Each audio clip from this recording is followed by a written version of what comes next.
မောင်ပြန်လာရင်အစင်သင်းစားဖို့ရဲ့ရှက်ပြုတ်ထားတာဖွဲရများလာပါရဲ့မောင်ပြန်လာလို့ရှိရင်ပြပြမမနဲ့စားလို့ရအောင်မကိုယ်အငယ်ကိုတီးထောင်းပြီးမောင်တက်ဖွဲရလေးရှက်ထားတယ်ကိုကပြောရဲငငယ်ရှက်ကျွေးရင်စားမယ်ရဲ့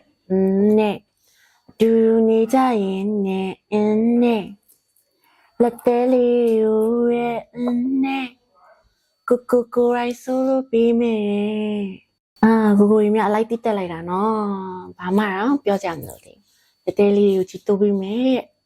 အဲ့လေမိမဖြစ်တဲ့တဲတဲလေးကိုကြိုက်တဲ့ဟင်းကောင်းလေးတစ်ခွက်ရဖို့တက်သွန်ကြီးလေးပြန်မှန်းခံပြီးတော့ခွာပြီးတော့ရှက်ကျွေးရမှာပေါ့မင်းထွက်ပေါ်မွေးဖွာလာတာအလုံးသားကြည့်ပြီးအောင်တော့ပါမလားဒီချစ်ထူရလေးရှိရောမှာပဲအဖွားတို့ခစ်တုံးကလို့ဘယ်မှမငြိုတီထောင်းကြတယ်မျိုးတော့အမေတို့ခစ်တုံးကလို့ဘယ်မှမတက်တော်မျိုးခွာကြတယ်မျိုးတော့အဖွားတို့ခစ်တုံးကဆိုရင်မမောင်တင်အမေတို့ခစ်တုံးကဆိုရင်ကိုတင်ငါခစ်ကြအိုးကြပါလေလာထူဟင်းချက်နှစ်လေးရှိနေရော